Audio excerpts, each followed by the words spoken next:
Hi, it's Katrina. Olmec magnetism. A group of scientists recently conducted a study of 11 statues built by the ancient Olmec civilization, which came before the Maya in Mesoamerica. These scientists were interested in the magnetic properties of the statues. Interestingly, they discovered that certain parts of the body were far more magnetized than the rest, like the navel and the forehead. Researchers believe the magnetized spots were created on purpose. But how? And why?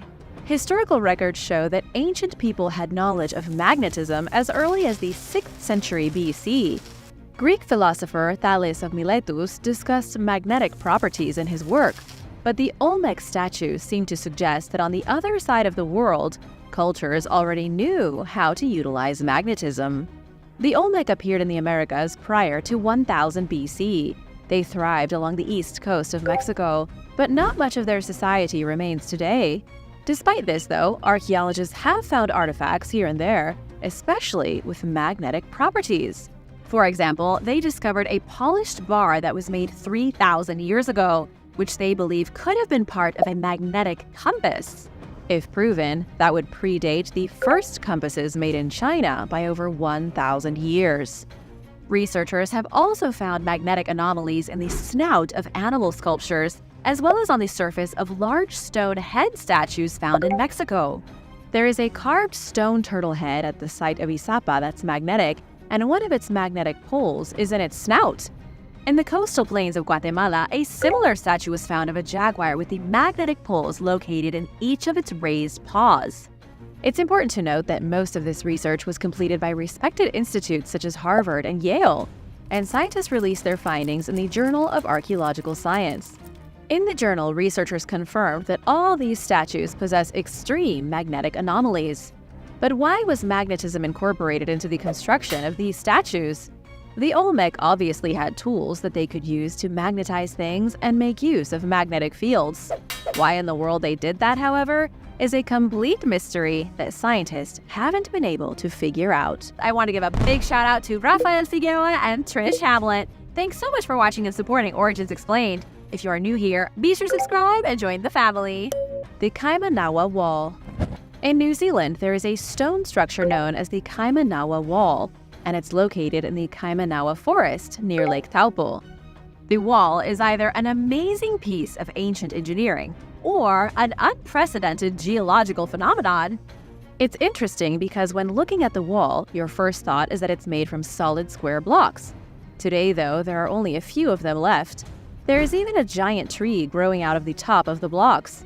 But the rectangular stones are obviously visible by the horizontal and vertical lines separating them. The issue scientists have is that the wall doesn't appear to be part of any larger structure. This is a forest where nature has clearly ravaged whatever once may have stood here. The wall is in the middle of absolutely nowhere. It's at the end of an unmarked road along a hiking trail.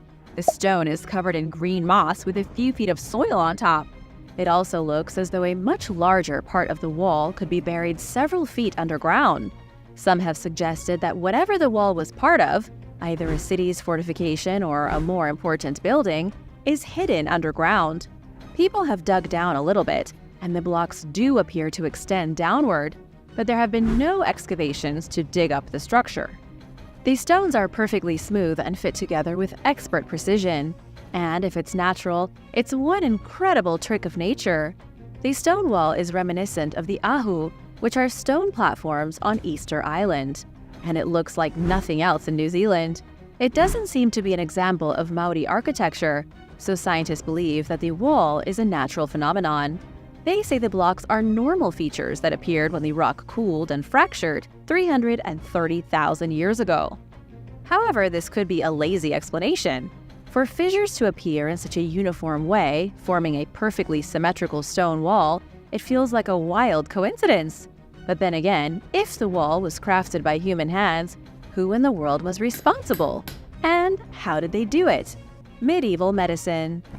Medieval medicine has been dismissed as totally irrelevant by mainstream scientists, especially medicine from the Dark Ages. If you think about medicine after the fall of the Roman Empire, the first thing that comes to mind is likely a witch and her potions. or maybe a shaman blowing strange smoke up your nose. But a new discovery is showing that people in the Dark Ages may have known what they were doing after all. In the constant battle to have the most effective antibiotics, scientists are looking to ancient texts for help. The issue these days is that microbes are becoming more resistant to antibiotics as the years go by.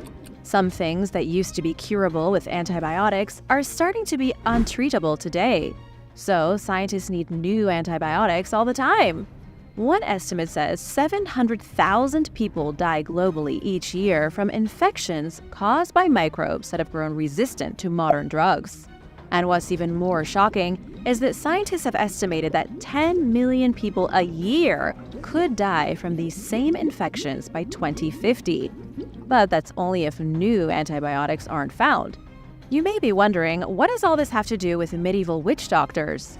Scientists have begun compiling a database of recipes from medieval medical texts, and these recipes could save millions of people's lives.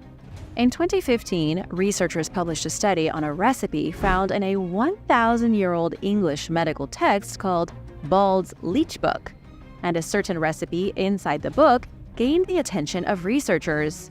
It was the recipe for a salve that was capable of treating a stye. A stye is an infection of the eyelash follicle, and they're really annoying.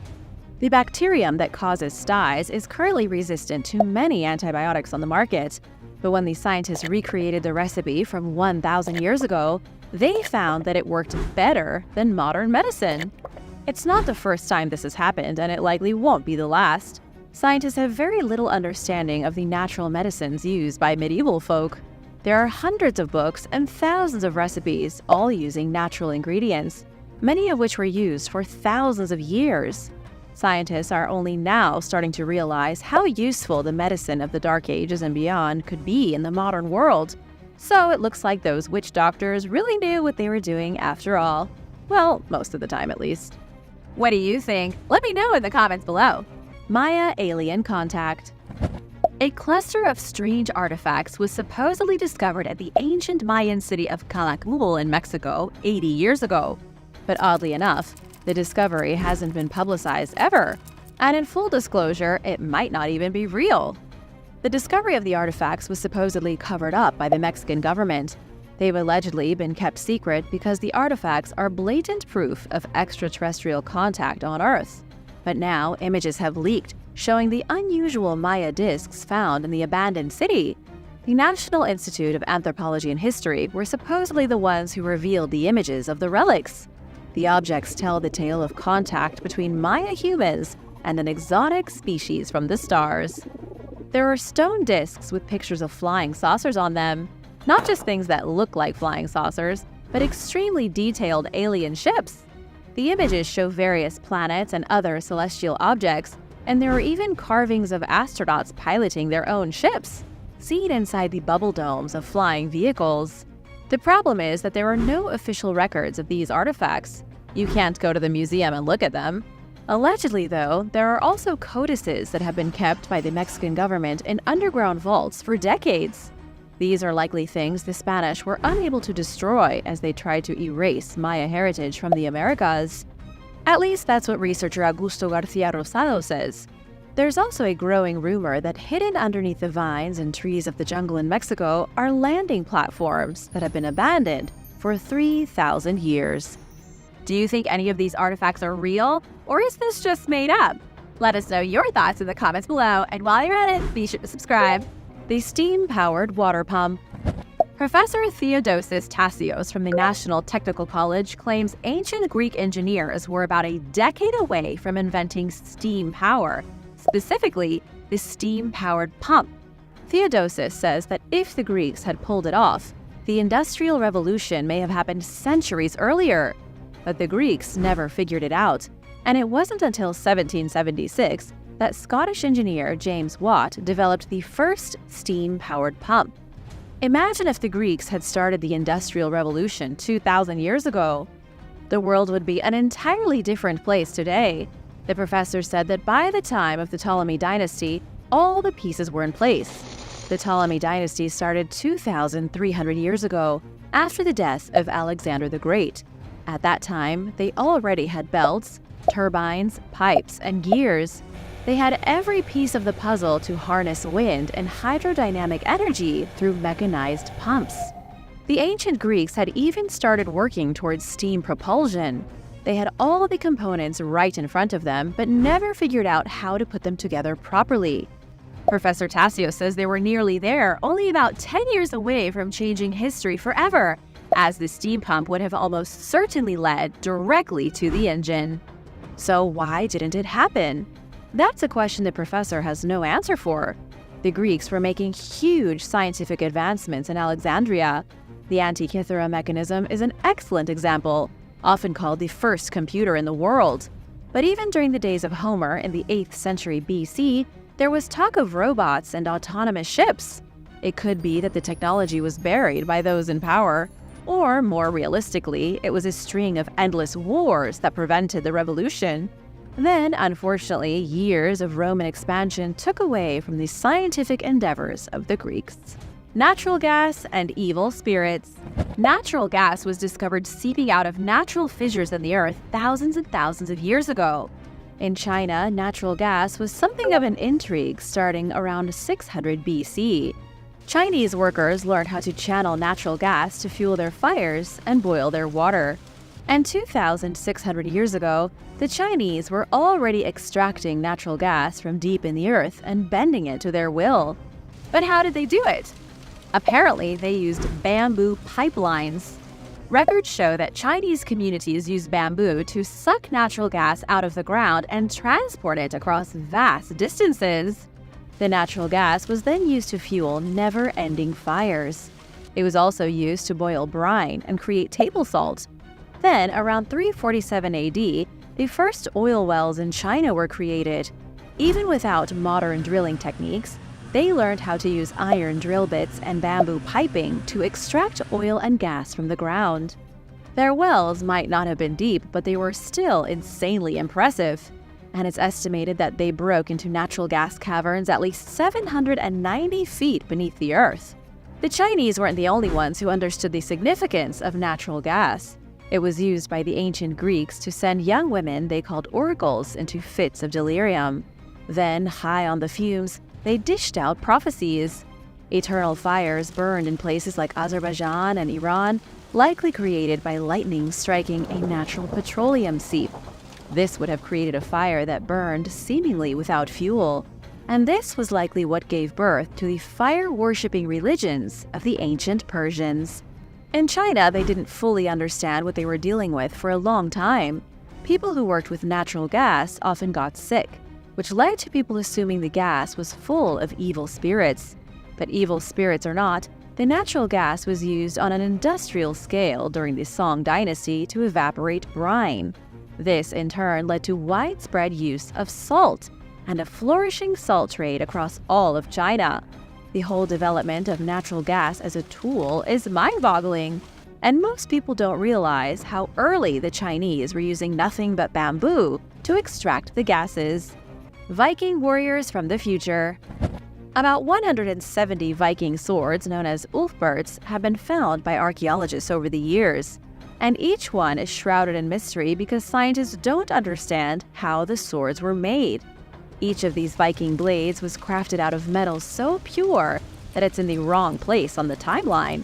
The swords were forged by Vikings between 800 and 1000 AD, but the metal used wasn't invented until the Industrial Revolution 800 years later. Forging swords is a far more complicated science than many people realize. Blacksmiths didn't just bang their hammer on hot iron. To create a sword, iron must be heated to an astounding 3,000 degrees Fahrenheit for the impurities to be removed. The impurities are known as slag, the junk bits that will make your sword less effective in battle. Blacksmiths also mix carbon into the liquefied iron to strengthen it. And during the medieval days, when Vikings raided Europe's shores, there was no blacksmith who could heat their ore to such high temperatures. The technology didn't exist yet to create pure iron with no slag, and yet the Vikings had swords made of the purest iron imaginable, and they were almost 100% slag-free. The carbon content of the steel was about 3 times more than other metals during the same era. The Vikings called it crucible steel.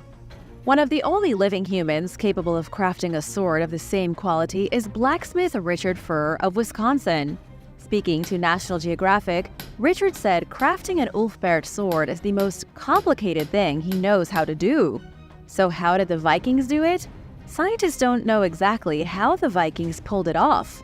Going forward from the year 1000, finding crucible steel in the most extreme weapons becomes more common.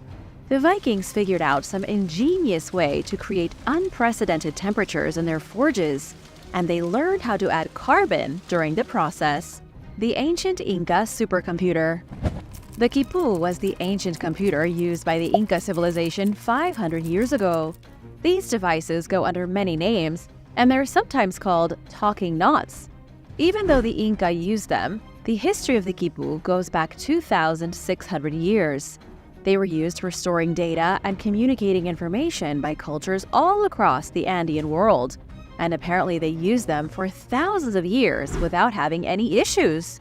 People knew how to read quipus, so the information could be easily decoded by specialists. And since the Inca never developed a written language, this was the closest they could get to leaving each other notes. The quipu was an extraordinarily simple system of strings tied with knots. The strings were different colors, all lashed onto the same main base, but the knots were arranged at different lengths. Some strings had more knots than others, almost like a physical representation of Morse code. Because these were universal, anyone could read quipu even if it was made 1,000 years earlier. They've been compared to early computers and counting machines. But what did the Inca use them for specifically? They were primarily used for counting, for things like ritual organization, tax information, and accounting details. The knots indicated numbers, with each string being one set of numbers between 0 and 9,999, depending on the arrangement of the knots on the string. And in all honesty, the counting aspect is really simple and impressive for the time it was used. The more complicated thing that scientists don't know is when quipus were used for storing other information. Some experts think they were used for all kinds of different things, like sheet music or an actor's script. But scientists have never been able to decipher anything other than how the Inca used them for counting. So, if there is a secret language buried in the fabric computers, modern scientists have yet to decode it. The Nazca spiral holes. The ancient culture of the Nazca was very busy in their coastal homeland in Peru 2,000 years ago. They developed a sophisticated agrarian economy in an arid wasteland. They lived in the Nazca Desert, a region which receives less than a thumbnail of rainwater every year. The region is most famous these days for the monstrous geoglyphs on the surface. Known as the Nazca Lines, the glyphs range from depictions of astronaut beings to huge monkeys and fish. Mainstream archaeologists insist that the Nazca Lines were built for some unknown religious reason. There have even been experts who say the Nazca Lines were part of a road system, leading from one ceremonial site to another. If you're a fan of ancient astronaut theories, you'll be happy to know there are a lot of people out there with a different explanation for these glyphs. These other people think the Nazca Lines were made as pictures to be viewed by alien visitors who loitered in the atmosphere. The picture is so big because the Nazca wanted their friends in the sky to see them and to understand their culture. But there's so much more going on here than just lines in the desert. The Nazca also created a system of spiral wells and subterranean reservoirs. The wells and reservoirs were connected to underground aqueducts, which allowed them to irrigate the otherwise inhospitable desert. And most recently, scientists from the Italian Institute of Methodologies for Environmental Analysis used satellite photographs to analyze the mysterious spiral wells.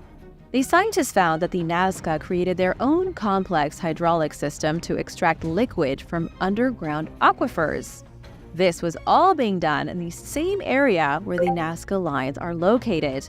But there are still those who argue with the purpose of the spiral wells. There has been speculation for years that the wells were used as ceremonial graves or storage holes. The issue with that explanation is that nobody understands the specifics of how the system of wells, aquifers, and aqueducts worked. They would have needed to dig miles and miles of tunnels at perfect gradients to bring the water from one place to another. Either that, or they would have needed real hydraulic power to move the water mechanically. It could be one or the other, but both feel like impossible feats of engineering for a society 2,000 years ago. Roman statues. Hundreds of statues from the days of ancient Rome have been found without their heads.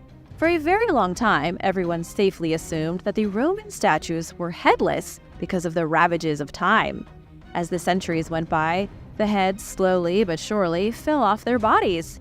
However, this wasn't always the case. Sure, some statues were damaged and their heads fell off, but the shocking truth is that Roman statues had interchangeable heads. The Romans figured out how to save money with sculptors. Rather than hiring a sculptor to complete a statue each time a new emperor came to the throne, they could just replace the heads. As an example, a marble statue from the 2nd century was found to be capable of depicting either the Empress Faustina the Elder or the goddess Juno. The heads could be switched around depending on the occasion, and this was especially useful with emperors. A political opponent would often want to destroy the memory of the one who came before them. So, instead of smashing the statue of their nemesis, they could just remove the head and replace it with their own. The technology to do this wasn't advanced enough that the Romans needed alien help. It was as simple as fitting the heads into a slot on the statue's neck. Still though, modern historians have had a nightmare trying to match sculpture bodies with their original heads and the replacements. Only a few examples exist where scientists figured out which head fit where. In 2016, the Getty Museum in LA reunited the statue of a draped woman with its missing head. But the unfortunate truth is that most Roman statues will likely remain headless forever. Ancient math tablet. An ancient tablet was recently unveiled that shows the oldest evidence of geometry anywhere in the known world. The tablet comes from somewhere between 1900 and 1600 BC. It was made by a Babylonian surveyor, cut out of clay and written on with a stylus. The tablet wasn't actually discovered recently. It has been sitting for about 100 years in a museum in Istanbul, Turkey. But no one really knew what to make of it until scientists recently rediscovered it in the archives. They were shocked to find that the unnamed Babylonian mastered the Pythagorean theorem about 1,000 years before Pythagoras was even born. This is such an amazing discovery that it will literally rewrite the history books. That's because, just until recently, everyone believed that it was the Greek astronomers who invented trigonometry. But as it turns out, the Babylonians were way more advanced than anyone previously gave them credit for. It was these ancient people who mastered mathematics while the rest of the world was still living in caves and trying to figure out how to write down their thoughts. It was Daniel Mansfield and his colleague Norman Wildberger who decoded the ancient clay tablet, which is known as the Plimpton 322 artifact. It's 4,000 years old and covered in organized groups of numbers that mathematicians know as Pythagorean triples. It was an ancient tool that could solve very complicated geometric problems, and it may have even helped the Babylonians build some of their more impressive monuments and temples. Lebanon's Baalbek. Baalbek is arguably the greatest ancient city ever built. It's located in modern Lebanon in the Bekaa Valley and perched on the top of a mountain. It was a continuously used settlement for 10,000 years, with its origins going back to the very first major civilizations, built probably by the Sumerians. It was what some historians have called the epicenter of life and fertility in the ancient world.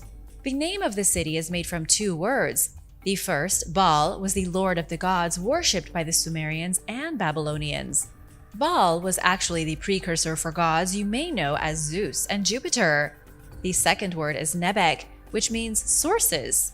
So this city was named the source of the god Baal, but the Romans called it by its Greek name, Heliopolis, which translates to the city of the sun.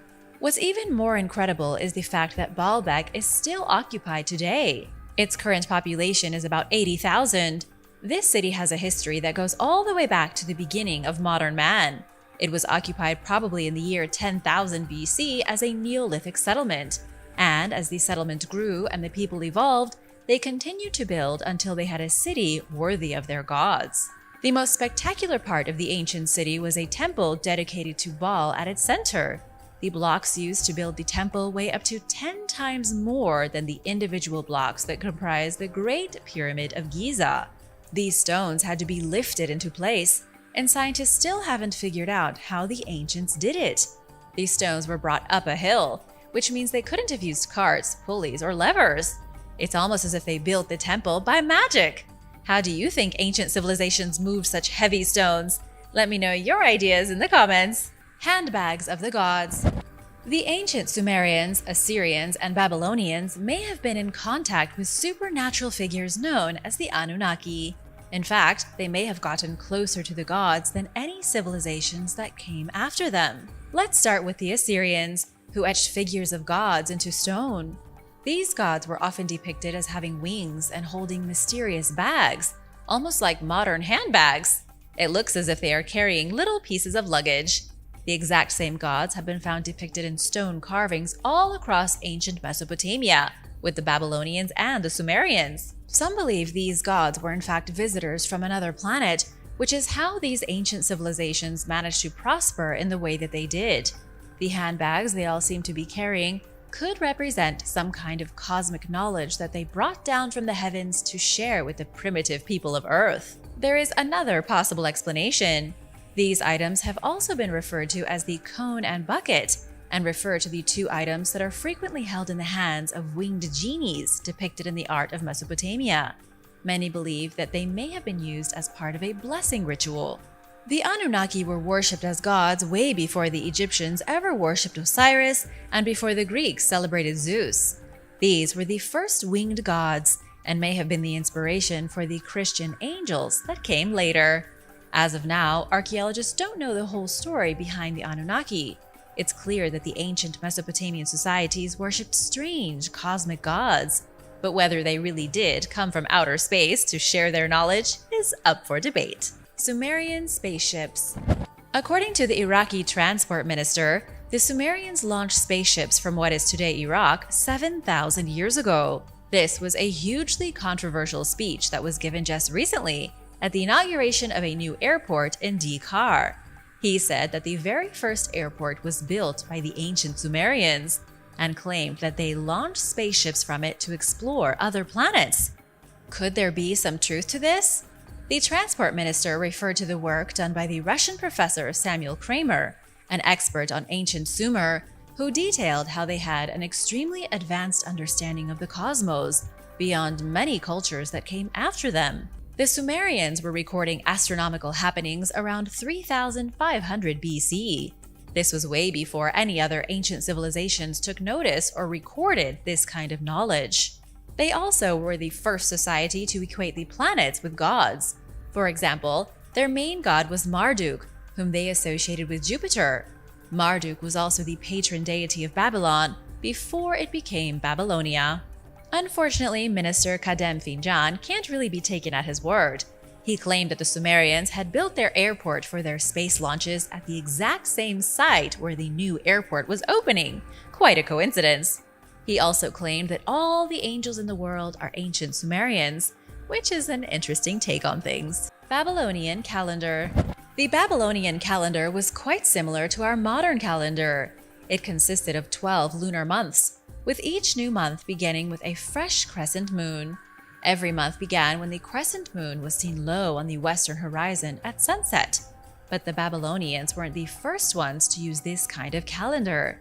They actually based it on the Sumerian Umma calendar that was created in the 21st century BC. Here's a piece of history that might blow your mind. On the old Babylonian calendar, they had every seventh day reserved to be a holy day, though they called it an evil day, because it was seen as unsuitable for certain activities. You were forbidden to make a wish on this day, because that used to be a thing, and then every 28th day was a rest day. This means that it was the Babylonians several thousand years ago who first thought up the idea behind Sunday as a day of rest and relaxation. The next time you are enjoying a lazy Sunday afternoon with no work, be sure to thank the Babylonians. You can even be like the Babylonians and present offerings to the different gods each Sunday of the month, like they used to.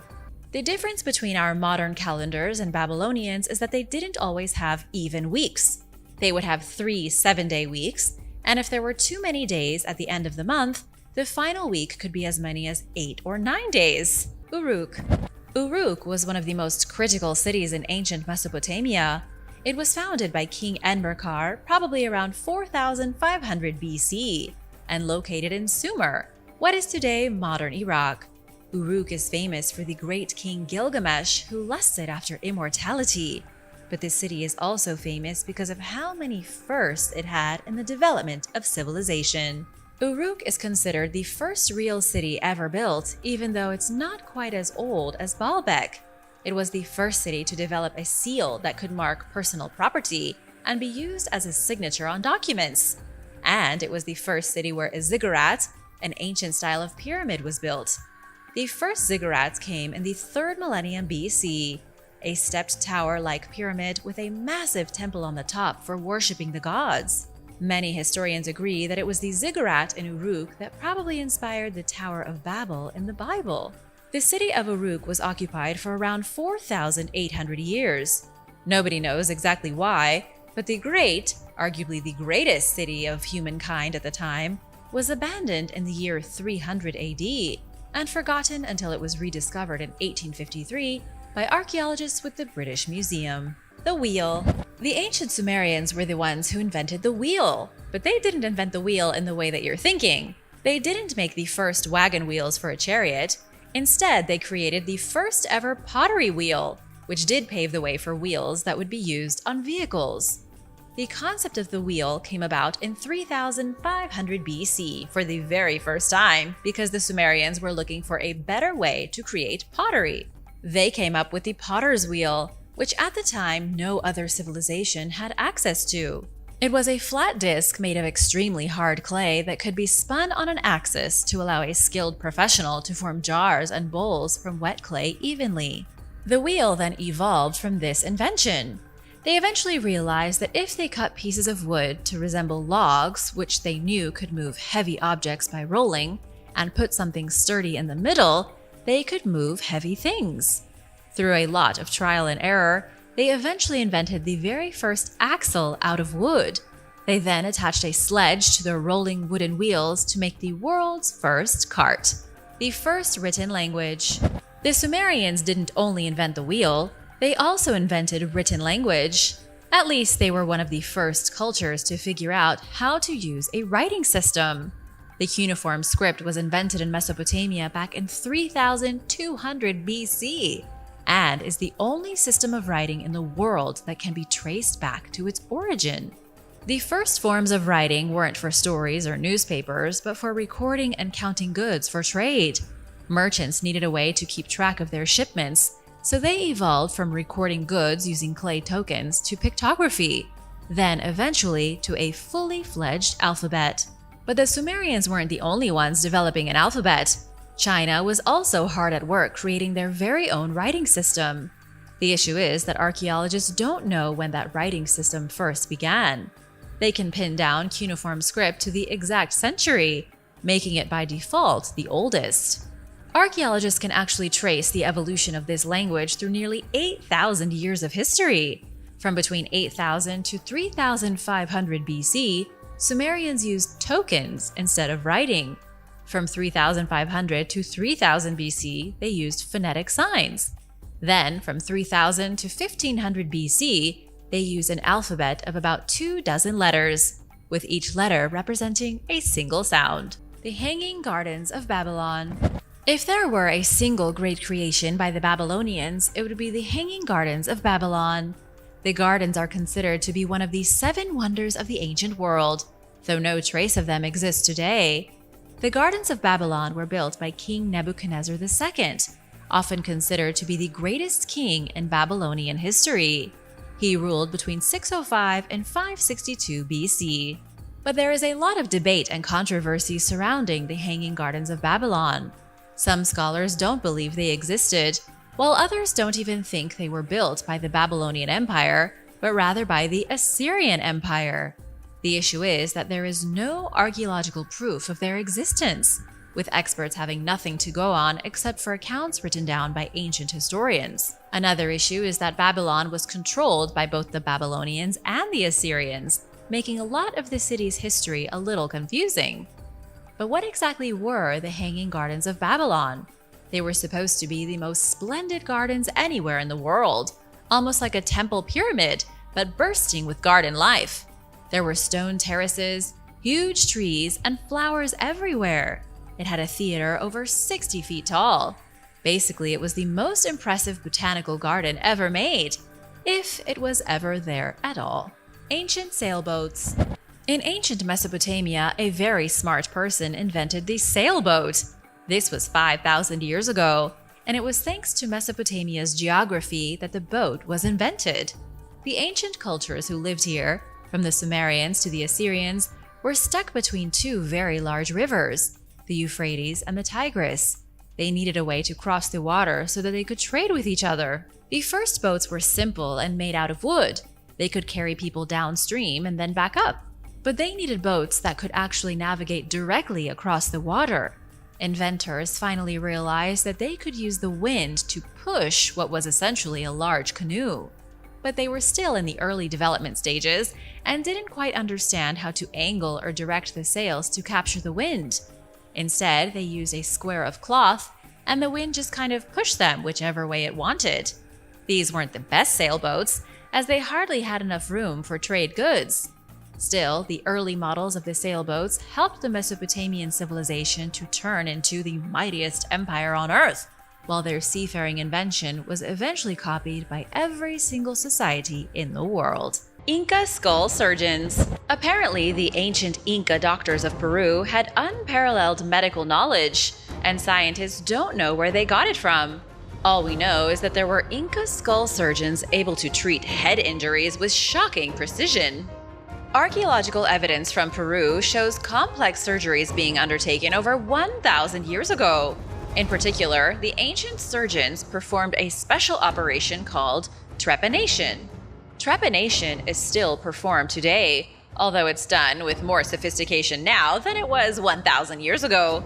When somebody suffers a severe head trauma, fluid sometimes builds in the brain. To relieve the pressure and save the patient from potential death and extreme agony, the pressure has to be relieved.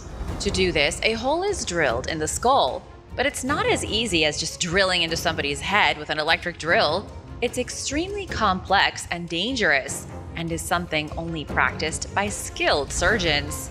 Somehow, in the Inca capital of Cusco around 1000 AD, doctors had already begun perfecting this surgical technique, but it took a while to get everything just right. Some of the oldest skulls that had the operation performed on them show no evidence of healing, meaning they likely died as a result. But then, starting around 600 years ago, evidence shows the survival rate hit 90%.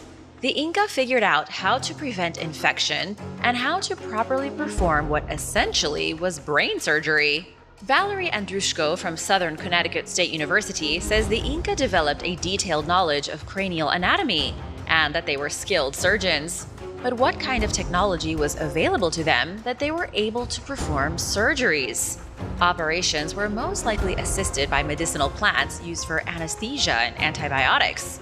We don't know what plants exactly, but some combination of wild plant and beer was likely used to alleviate pain.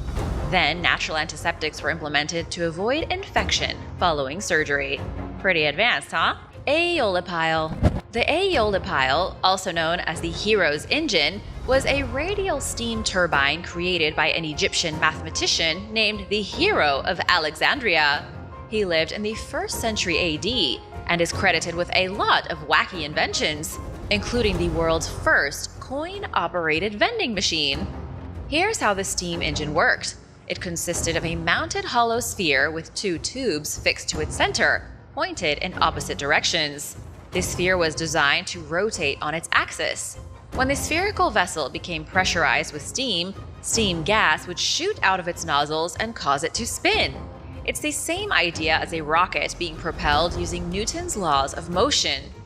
The steam engine worked because the spherical vessel was connected to a pair of hollow straws, which themselves were fixed to a bowl of water.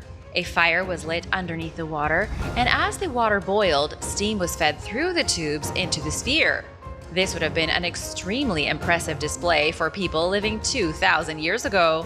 However, despite the Aleopile being the first recorded steam engine, it was never a practical source of power. Roman self-healing concrete. Roman concrete was one of the most impressive creations of the Roman Empire. The Romans took architecture and engineering to the next level. They built an extensive network of roads and created massive aqueducts to bring water to civilization. They even made stadiums to entertain the masses. All of these amazing building projects were a success thanks to Roman ingenuity, particularly their concrete.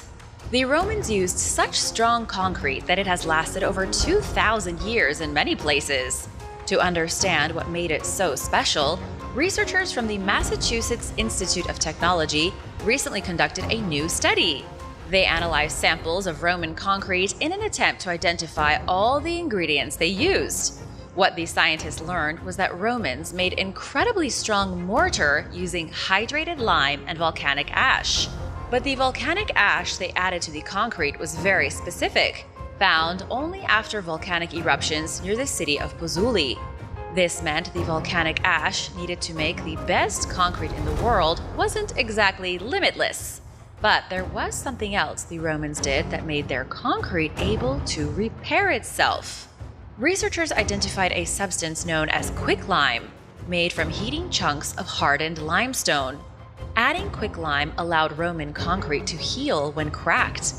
Whenever a structure was damaged, the crumbling lime clasts would chemically react with rainwater seeping through the concrete by hardening into a calcium-saturated solution.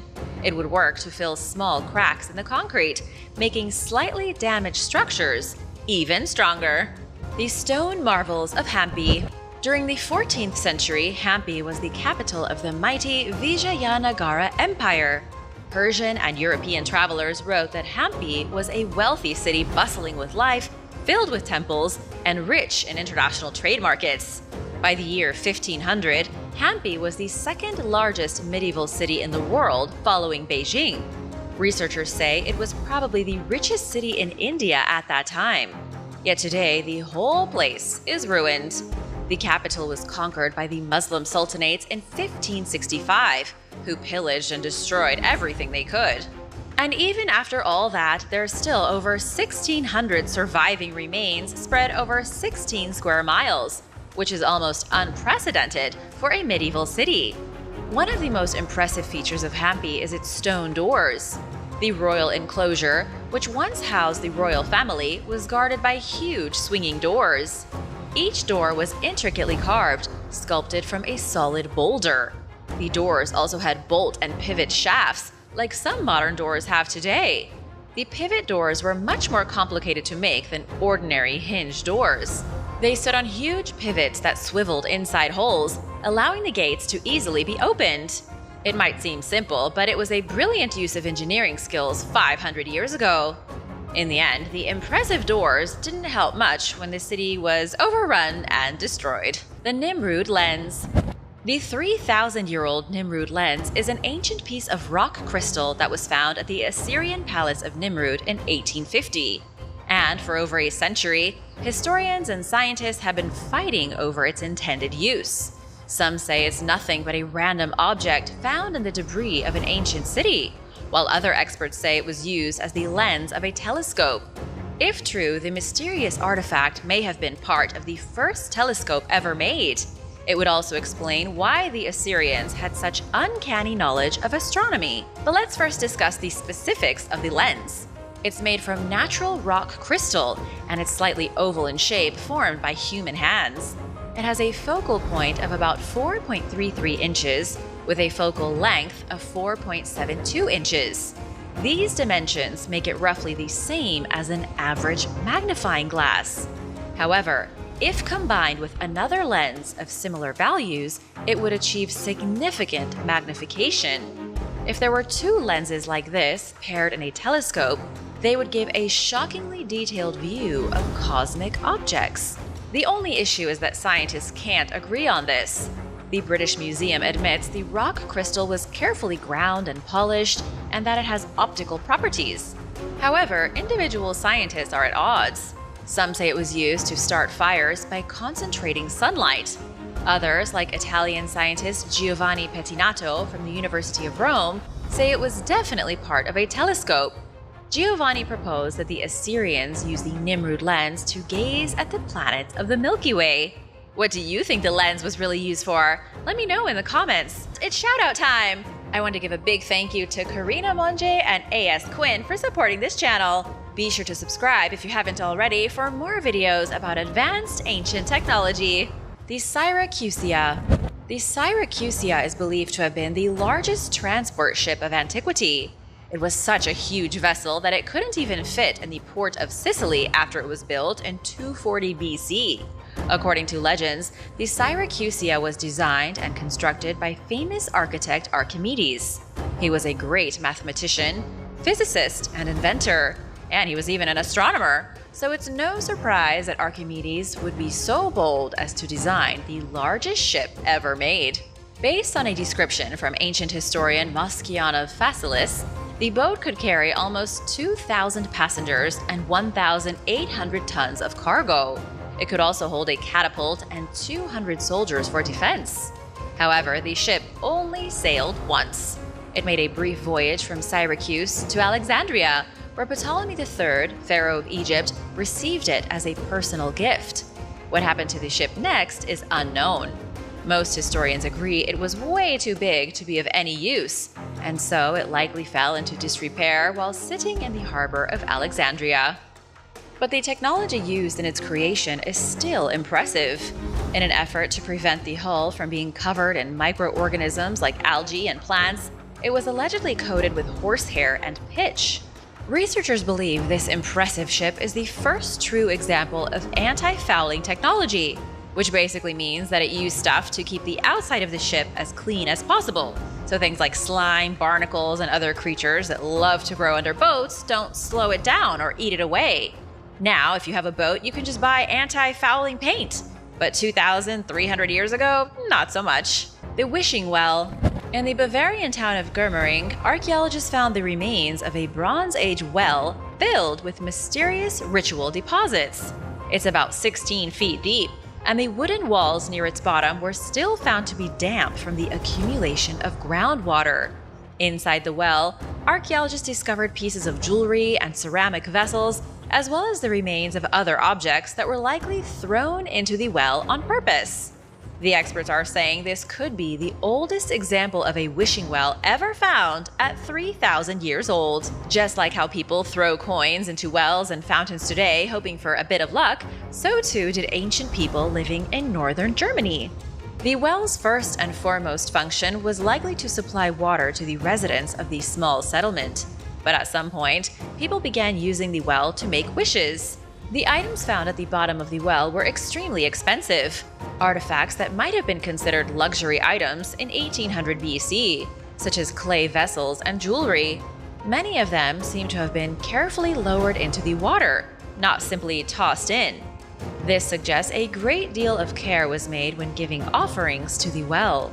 The people here may have worshipped some mysterious god or gods, or they might have thought discarding their precious belongings would somehow bring them fortune. What would you throw into a well for good luck? Let me know in the comments below. The Tunnel of King Hezekiah. The Assyrian Empire was on a rampage 2,600 years ago. They were the largest kingdom that had ever existed at that time, and were busy conquering territory after territory. They dominated the kingdom of Judah, forcing the Judean king Hezekiah to humble himself before the mighty Assyrians. According to legends, the king was forced to remove the golden doors from the holy temple and ship them to Assyria as tribute. But the Assyrians still weren't satisfied, so they sent an estimated 200,000 soldiers to the outskirts of Jerusalem, where King Sennacherib threatened to destroy the Judeans forever. This is a prominent story in the Bible, but it's also something that happened in real history. The issue is that our scientists can't always separate fact from fiction. In the Bible, the Assyrian army died overnight before reaching Jerusalem because of God's divine intervention. In reality, King Hezekiah got lucky when the Assyrians became distracted by another conflict with the city of Libnah. Regardless of which story you believe, one fact remains the same. King Hezekiah prepared for war. Anticipating an attack, he fortified the walls of Jerusalem and embarked upon one of the most technologically complex operations in history, at least in ancient history. He rerouted the water source from outside the city to inside the city, thereby ensuring his people would have access to fresh water if there was a siege. He did this by digging a tunnel, and it can still be seen today in the city of David, although it's mostly collapsed and in ruins. Greek lifting technology. Long before modern cranes were invented, the Greeks figured out how to lift things of extreme weight. Researchers believe that around the 6th century BC, the Greeks came up with an ingenious way to more easily build grand structures out of stone. This invention came before the use of primitive cranes, which were invented around the 7th century BC using winches and solid framework. Architectural historian Alessandro Pierattini says the Greeks were the first civilization to discover crane technology. But before that, they came up with a different way to lift stones. The Greeks used a system of levers and ropes to lift and lower single blocks during construction. We learned about this recently thanks to evidence at the ancient city of Corinth.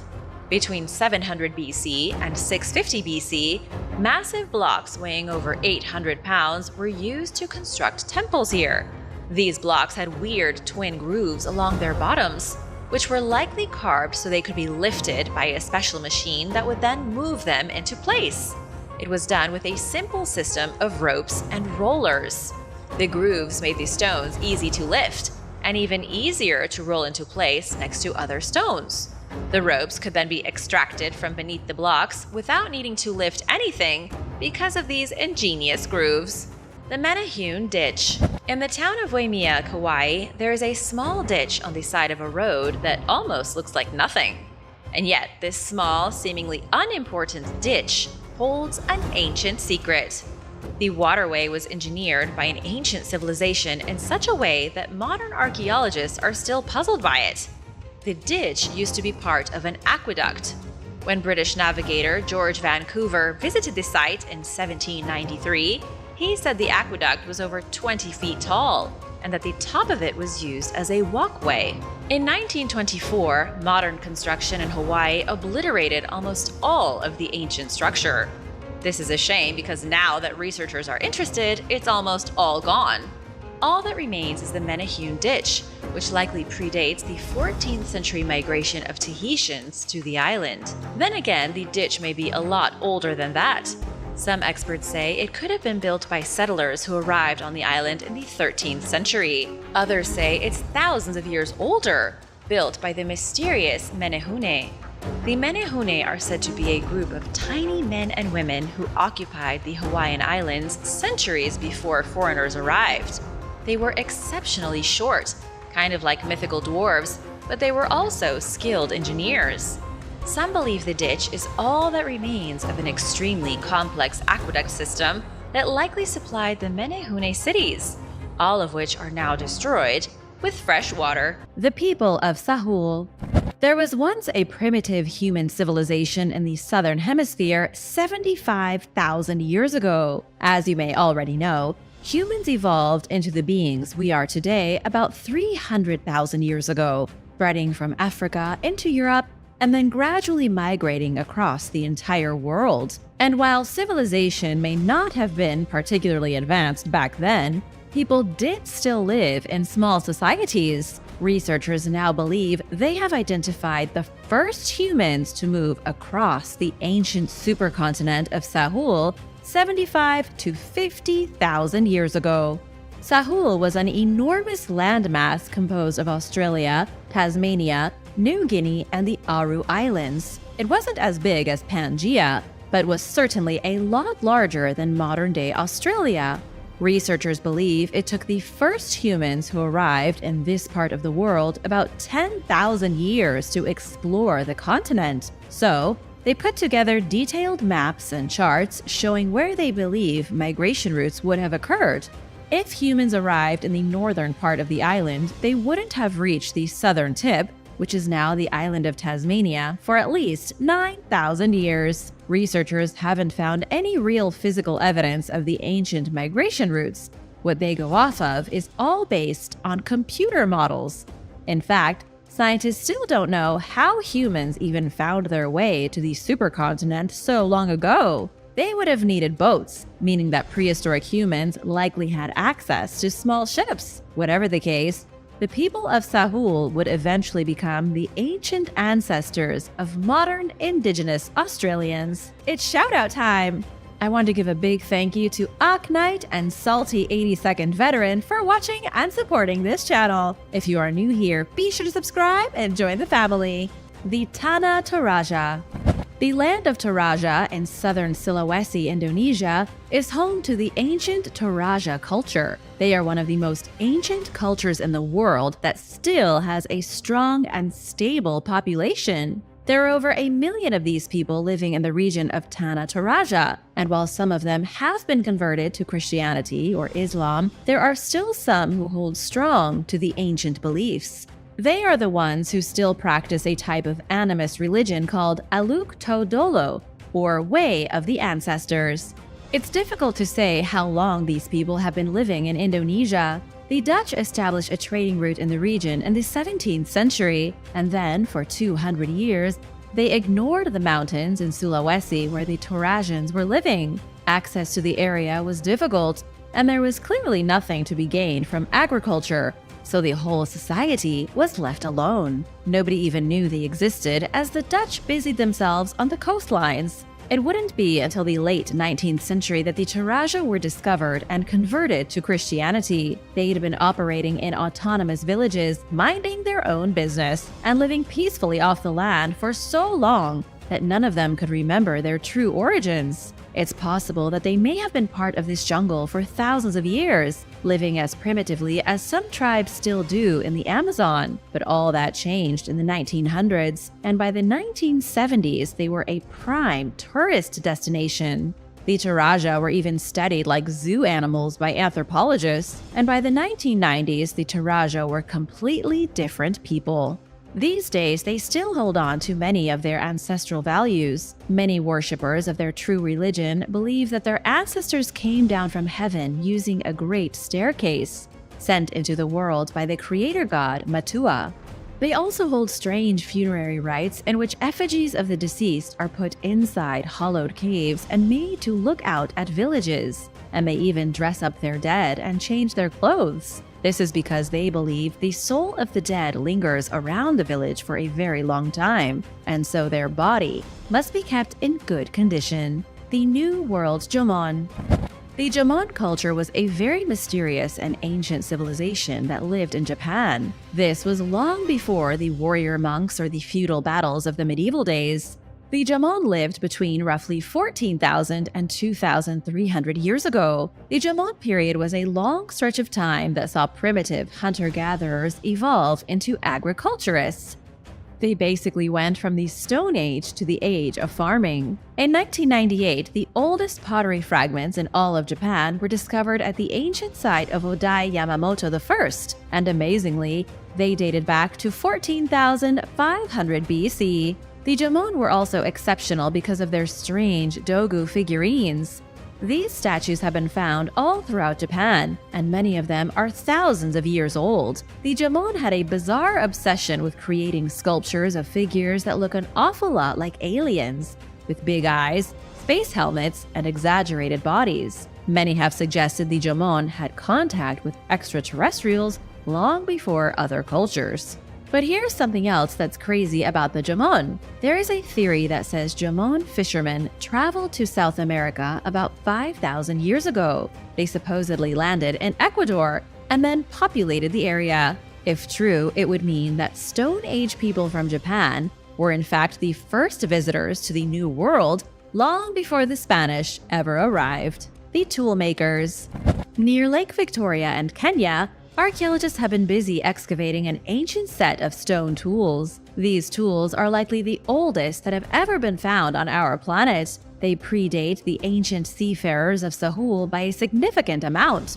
Scientists say the tools were crafted during the Pliocene epoch, roughly 3 million years ago. That means they weren't used by Homo sapiens, and that a totally different advanced civilization was the first known toolmakers. These stone tools are called the Oldowan artifacts. They represent an unprecedented leap forward in primitive technology, but they come with a bit of mystery, of course. Scientists in Kenya haven't found any fossilized remains of human ancestors at the site. They only discovered a pair of giant molars belonging to the ape creature called Paranthropus. And while this ancient ape-like animal was distantly related to humans, it was a totally separate animal from the Homo genus. It shared similar traits, but wasn't a direct ancestor. This revelation has left scientists baffled. Here we have potentially the oldest set of tools in the world, obviously built by an advanced race of beings. Not advanced enough to build pyramids or temples, but certainly smarter than your average monkey, and yet the only fossils in the area belong to primitive, ape-like beings. It almost looks like there was an intelligent species of ape long before members of the Homo genus became intelligent. It's a big discovery that could completely change history as we know it. The Huasteca. The Huasteca civilization lived along the Gulf Coast of Mexico, but they were largely centered in the area that's now the state of Veracruz. They are one of the least studied Mesoamerican cultures, with scientists knowing very little about their society or belief system. What we do know is that they were an early branch of the Maya civilization, a group that split off on its own around 2000 BC. The Huasteca separated themselves from the Maya, moved away from the thick jungles of the Yucatan Peninsula, and began roaming north. They built their own great cities starting around 1200 AD, after the Maya civilization had collapsed. Their separation from the Maya saved them from utter destruction. They soon began developing ways to manipulate metal and became big producers of copper alloys. Then the Aztec Empire came down on them with fire and fury in the 15th century. Scientists think the Aztecs likely demanded tribute payments, and in exchange, they would allow the Huasteca to continue existing. The Huasteca wasn't the most organized culture in the world. They made great advancements in the world of metallurgy, but they weren't exactly politically unified. They managed to escape the Maya, only to establish a group of city-states constantly bickering with one another. The Sohe.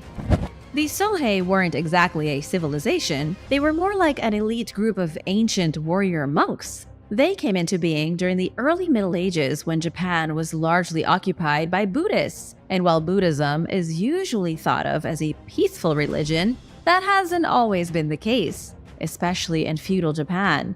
Nothing was ever peaceful.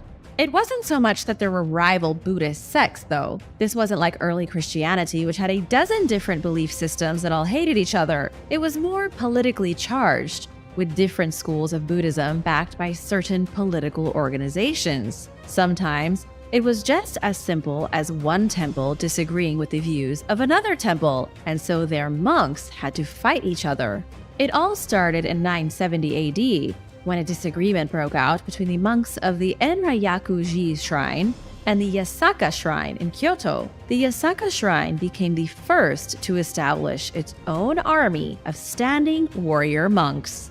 These monks were nothing to mess with either. They were forbidden from leaving Mount Hai as they trained for 12 straight years to be ruthless warriors. Squabbles amongst the various temples became less important as Japan was plunged into deadly fighting between warring clans.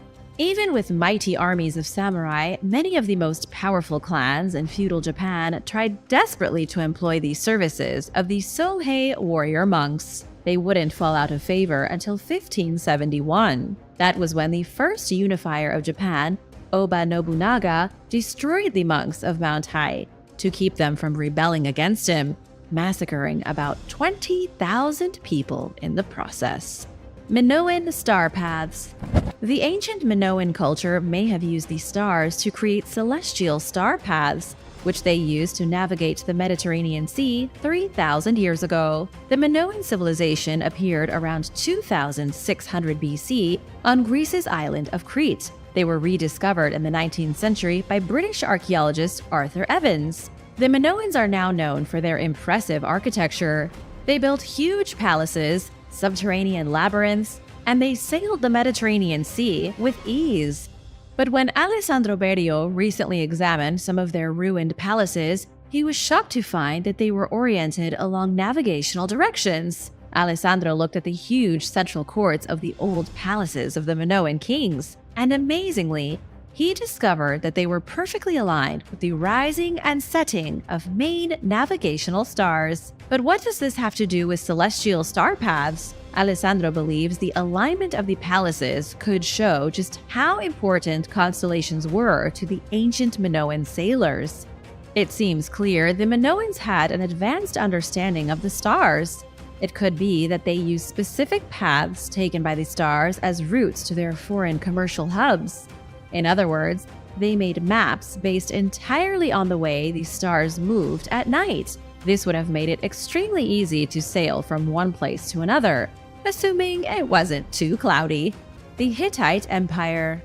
The Hittite Empire emerged in ancient Anatolia around 1650 BC. This incredibly advanced culture likely moved into the region from the north, going from Europe into Asia Minor. They were advanced in a few major ways. They were amazing at producing iron, they ruled their kingdom using an advanced system of government, and they practiced the worship of storm gods, something fairly unique even in the ancient world. While most people worshipped the sun, the Hittites worshipped the storm. Their main deity was Tarhuna, king of Kimiya, lord of the land, king of heaven. Technology was rapidly spreading 3,600 years ago. At the time, horses were being domesticated and used for long-distance travel, and wagons were making trade more lucrative. The Hittite Empire used war, iron, and all the technology at their disposal to conquer their enemies. They succeeded as a warlike civilization all the way until the surprise appearance of the Sea People, who came in boats from parts unknown and ravaged the coastlines, disrupting every civilization in the area. The Hittites fractured during the chaos, and by 1180 BC, they had splintered into small factions and lost most of their power. The Oyo Empire. The Oyo Empire was a great and mighty civilization that emerged fairly recently in southwest Nigeria. It was only about 400 years ago in the 17th century that the Oyo became an advanced power in Nigeria thanks to military dominance. Unfortunately, the kingdom has a very dark history. After gaining control over the region using a formidable army of cavalry, the Oyo began to participate in the slave trade. From their capital at Old Oyo, they helped move slaves from Africa's interior to the coastline. They then shipped these people, often kidnapped from small villages and tribes, away on European sailing ships. The trade became so lucrative that the area became known as the Slave Coast. But the history of the Oyo goes back even further. Archaeologists believe they were the descendants of the much earlier Nok culture, who prospered in Nigeria starting about 2,500 years ago. They were one of the original advanced civilizations of Africa. It was the success of the Nok culture that paved the way for the Oyo to have cultural dominance in the region.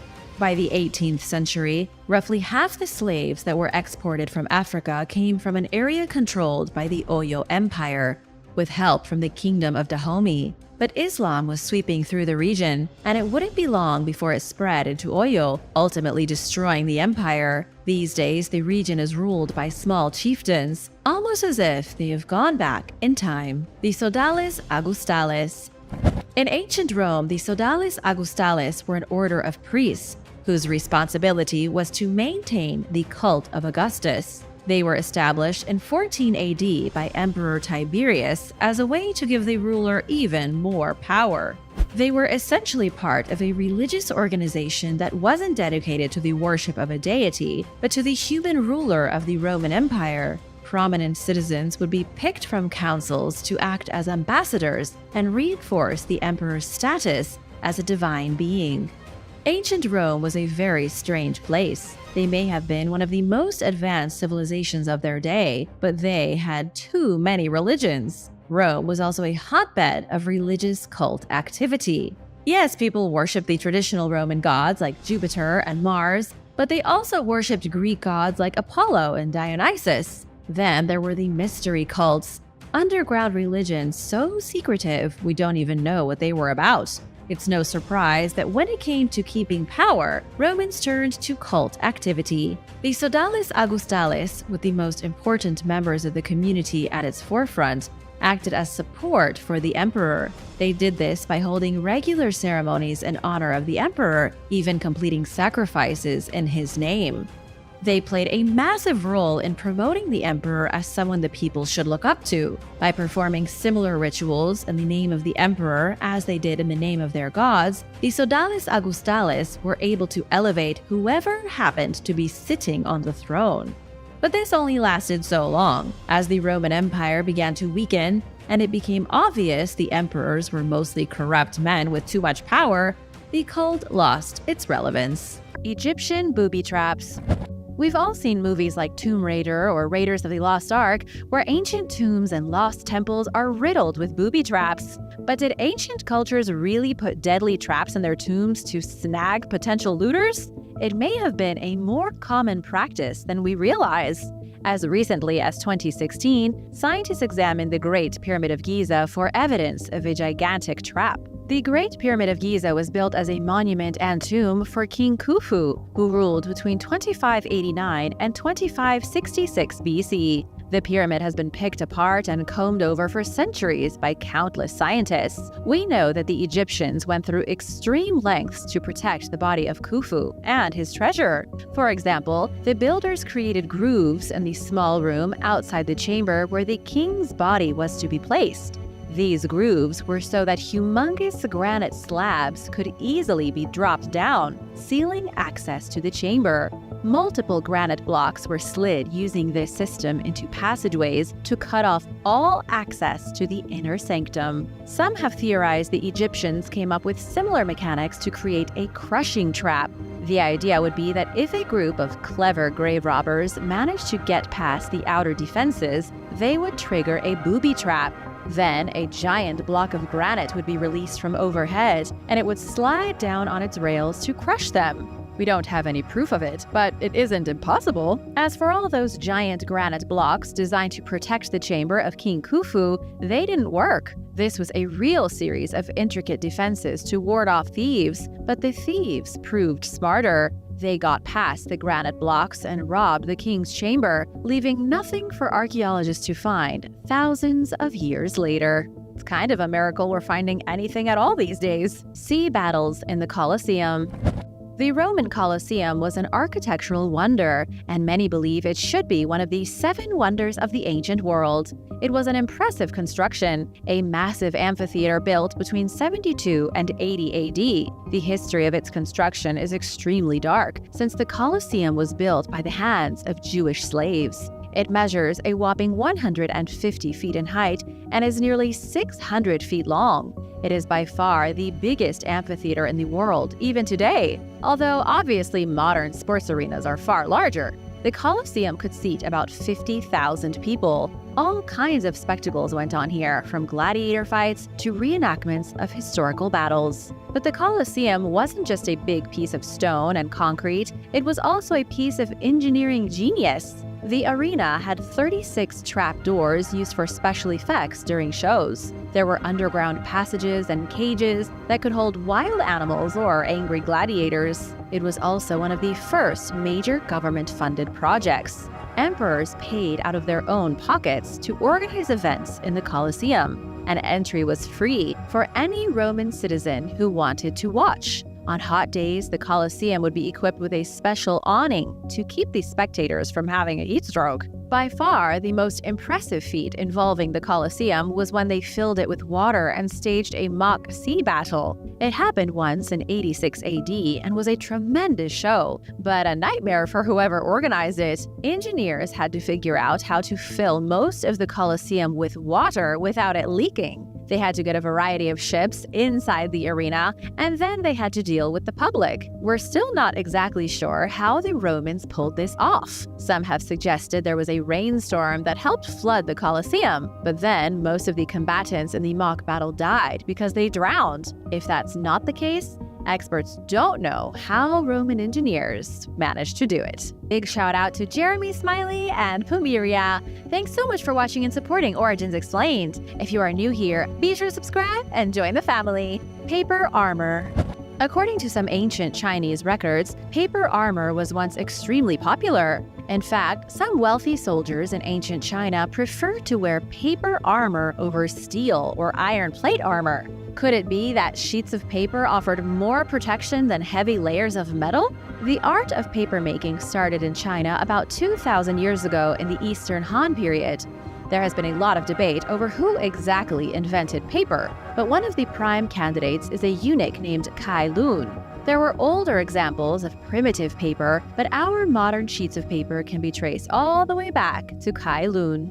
It was a major invention, especially since Chinese cultures had been writing on bamboo or wood for the past few thousand years. Chinese soldiers protected themselves in a variety of creative ways over the centuries. Before the days of heavily clad steel soldiers, warriors would cover themselves in turtle shells, rocks, animal leather, or even bronze. Steel would eventually become the armor of choice, crafted into small pieces and layered like the scales of a fish. But there are some documents that mention both silk and paper armor being used as well. While impractical, paper armor may have truly been a clever technological advancement.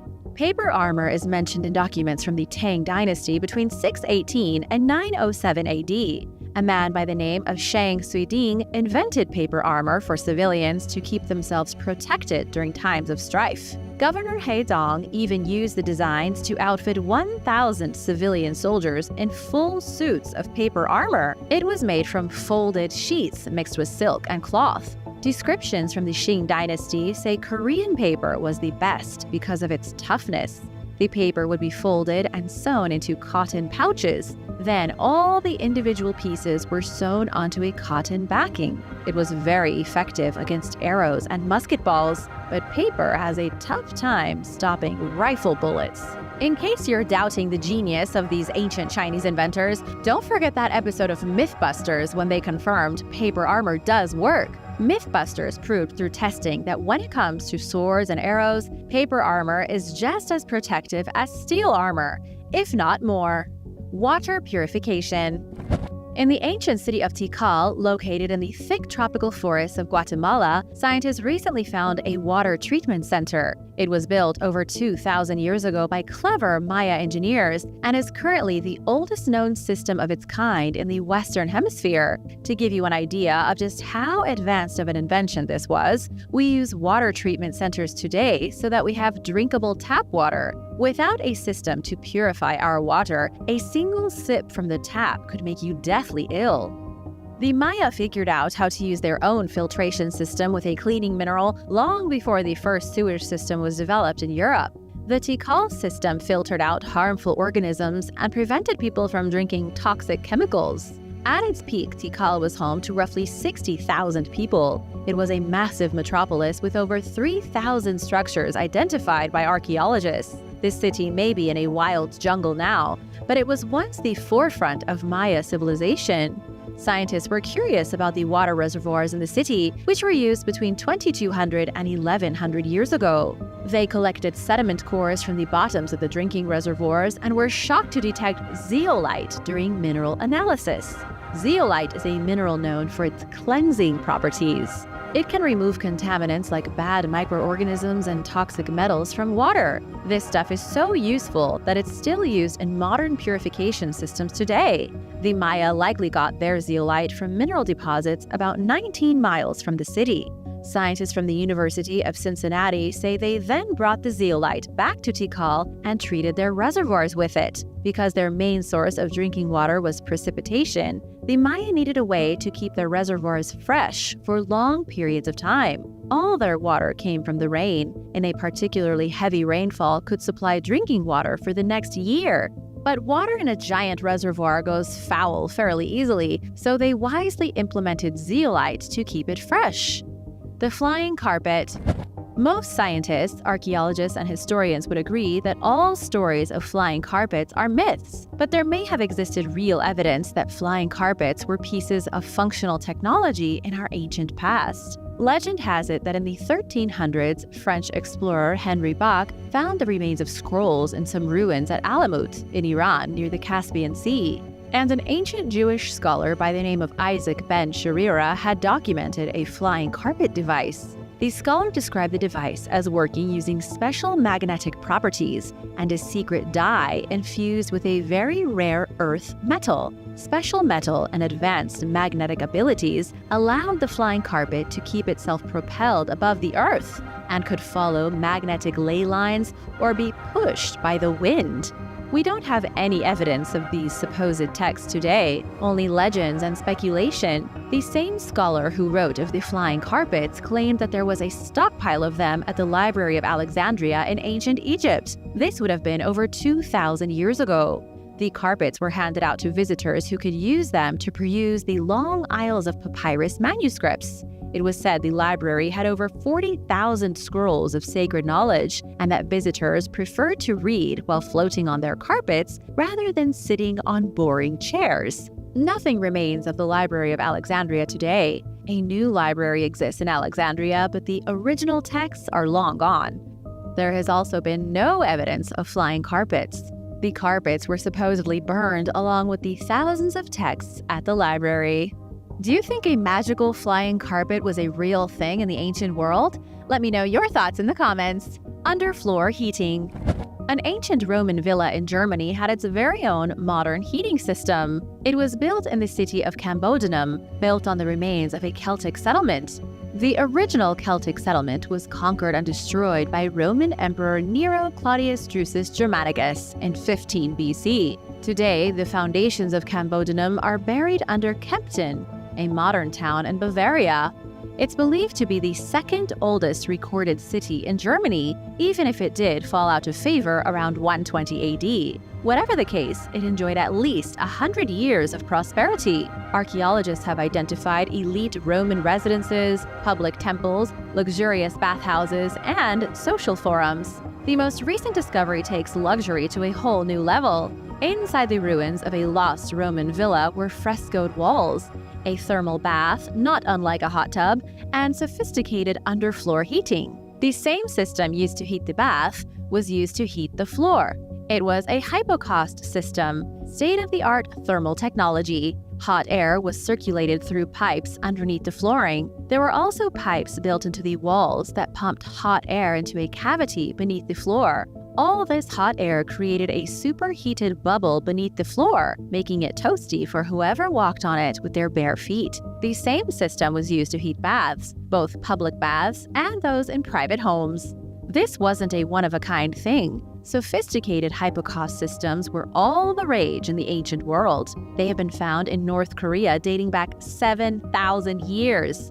The Romans perfected the system with a bit more finesse, and by 1400, underfloor heating was all the rage across the Ottoman Empire. Cordova Roman Bridge.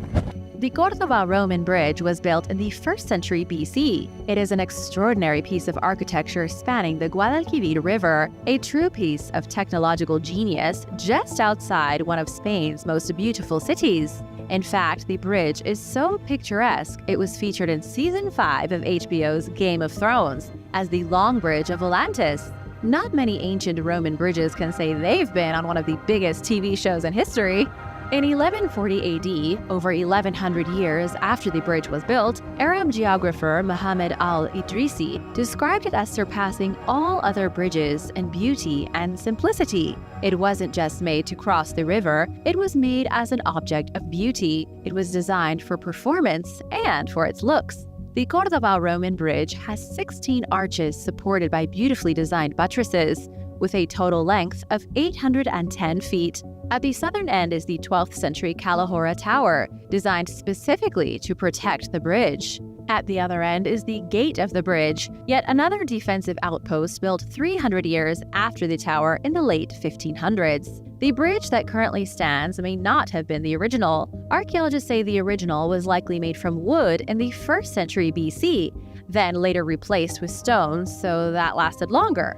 In the 17th century, a sculpture of Saint Raphael was added by the famous Renaissance artist Bernabé Gómez del Río. These days, people prefer to visit the bridge at dusk, when the sun shines against the golden red stones, and the arches are lit up like golden gateways into heaven. Steel manufacturing. 2,900 years ago, primitive human beings living in the Iberian Peninsula carved stone pillars using advanced steel instruments. This is according to a recent statement from University of Freiburg archaeologist Ralph Araque Gonzalez. Ralph and his colleagues say steel tools were used to produce ancient stone carvings that would have been impossible to make with any other material. This all came about because the researchers were investigating a series of carvings in this part of Spain. Ancient stelae were shaped and engraved using unknown instruments. Since this was in the Bronze Age, you would expect that the builders were using bronze tools. But when the team analyzed the markings, they found it would have been impossible to use anything except an iron chisel. This discovery is a massive deal because it defies everything we know about the development of steel. The general agreement right now is that iron was first produced in Anatolia 4,000 years ago. The Iron Age then began 3,000 years ago, but it started slowly. Iron ores were experimented with, and people figured out how to make basic steel. And by 400 BC, the knowledge had traveled all the way to China. Iron was produced in tiny furnaces as big lumps, then forged into rough bars with bits of slag and charcoal. What's so exciting about the discovery in Spain is that ordinary steel could not possibly have been used to make the monuments and engravings. After multiple tests and trials, scientists found only chisels made from tempered steel were capable of shaping this particular stone. Yet scientists say no one was making suitable quality steel yet. This kind of steel only came about 2,000 years ago with the rise of the Roman Empire. Right now, nobody knows how the ancient Iberians possibly managed to make tempered steel before anyone else. Medicinal mint. Researchers at Michigan State University recently completed a complex analysis of mint plant genomes. They looked at several different species to trace the evolution of mint plants at a deep chemical level. Scientists are now hoping that their work will help in the future development of medicines, pesticides, and antimicrobials. But just what is mint? You've probably had mint tea. Mint is an herb, one whose family includes sage, basil, lavender, and even catnip. Peppermint and oregano are also mints, but there are dozens more that I haven't listed. Traditionally, mint has been used in ancient times to flavor food and drinks, to make perfume, to keep yourself clean, and in health potions. Although researchers used all the top technology at their disposal in their investigation, people have known all about mint for thousands of years. The ancient Egyptians didn't need fancy microscopes to know that mint helps with bloating and flatulence. This plant was referenced in an ancient medical text called the Ebers Papyrus as a cure for too much farting. Greek physicians used mint as a form of oral contraceptive. 2,000 years ago, Chinese doctors were using mint in traditional medicines, and they still are today. Mint is used right now in treatments for glaucoma and has been used recently as a remedy for tuberculosis. But how did ancient people know all this? How did Chinese scientists look at the purple flower of the Chinese skullcap and understand it had healing properties? We can only imagine it was a long and difficult process of trial and error, and a lot of experimentation by early alchemists and healers. Bjorn Hamburger, one of the scientists involved in the new mint study, says the applications of the plant are many. They are currently looking at the American beautyberry plant to make a good-smelling mosquito repellent. Do you like mint? Let me know in the comments, and be sure to subscribe while you're at it. The Aqueduct of Segovia. The Aqueduct of Segovia was an extremely advanced piece of ancient technology when it was made. It was built halfway through the 1st century AD as a way to bring water from the Frio River to the city of Segovia. It was such a useful and reliable piece of engineering that it continues supplying water to the city right now. You would be hard-pressed to find a road that lasts more than a season in most countries. Yet this Roman aqueduct survived and is still functioning 2,000 years later. Of course, there were some reconstructions. A bit of work was done in the 15th and 16th centuries. Then some conservation efforts were made in the 1990s. Still, the aqueduct made it onto the World Heritage List in 1985 and still dominates the landscape of Segovia in Spain. It is one of the most intact Roman aqueducts still standing, 93 feet at its tallest point. It runs 8.6 miles over the rolling hills and straddles the deep valleys. with its tall pillars and shapely arches, making it look like a lost piece of a fairy tale. The structure was built during the reign of Roman Emperor Trajan between 98 and 117 AD. They used roughly 24,000 granite blocks without a single slab of mortar. The brilliant designers created 165 arches using nothing but granite blocks, not even any glue to hold them together. And by some miracle, not a single section of the 2,388-foot-long aqueduct is broken. Its arches look just as perfect today as they did when they were first built. Thanks for watching! What was your favorite example of advanced ancient technology? Let me know in the comments below, and be sure to hit that subscribe button, and I'll see you next time. Bye!